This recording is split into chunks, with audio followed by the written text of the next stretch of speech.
Cell phones are an integral part of our lives and the very symbol of the innovation of our time. One device has come to replace so many tools. Today, we use these handheld devices to communicate for leisure, to calculate, to navigate, and for business. We tend to think of computers as limited to those that are electronic. However, ancient societies like the Chinese used non-electronic devices such as the abacus, which served a single purpose, such as to calculate. There were other single-purpose devices too, such as the hourglass and water clocks to help keep time. It was the Muslims of the Middle Ages, however, who developed the Greek invention of the astrolabe, a handheld device that had multiple functions.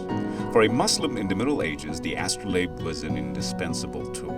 The tool would fit in the palm of your hand or hang on a wall.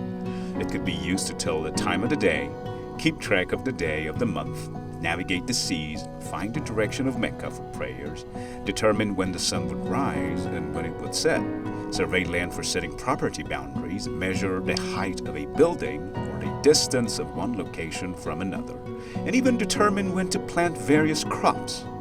A scholar of the 10th century named Al-Sufi reported that there were over 1,000 uses for this tool.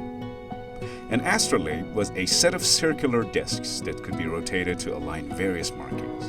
It was basically a two-dimensional representation of the three-dimensional sky.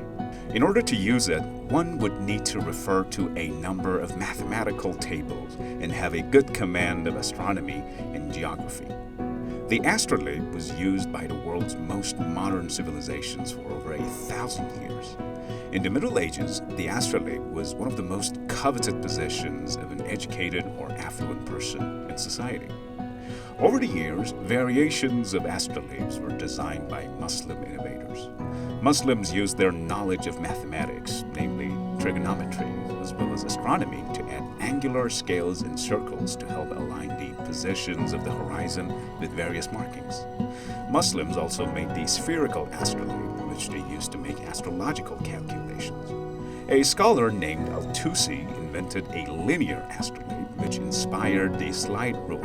Another scholar, a Sufi, invented the mariner's astrolabe. Because of the astrolabe, Muslims were able to travel longer distances in a shorter period of time, which transformed trade and brought them prosperity. Because the astrolabe was essential to a Muslim's daily religious rites, it became a symbol of the innovation that Islam helped to encourage. Today, you can find astrolabes in various museums around the world, each telling a unique story about the time and place from which it came.